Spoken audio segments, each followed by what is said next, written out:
আর একটু ভয় লাগাই দিতে হইব। গেল বলে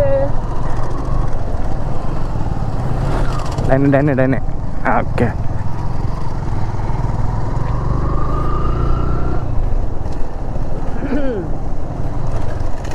একদম সেই লেভেলের রাস্তা। এরকম রাস্তা তো দরকার, MT-07 নিয়ে আসা দরকার ভাই। জিরো কে?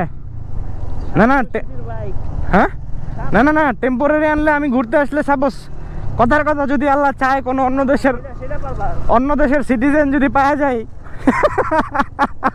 ঠিক আছে, এরপরে যে না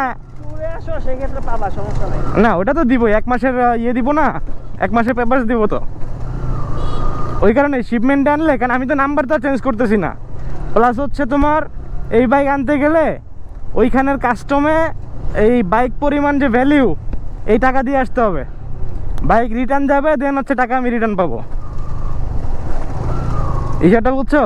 তাহলে আমার ওইখানে টাকা দিয়ে আসতে হবে, এই বাইকের যে যা ভ্যালু থাকবে।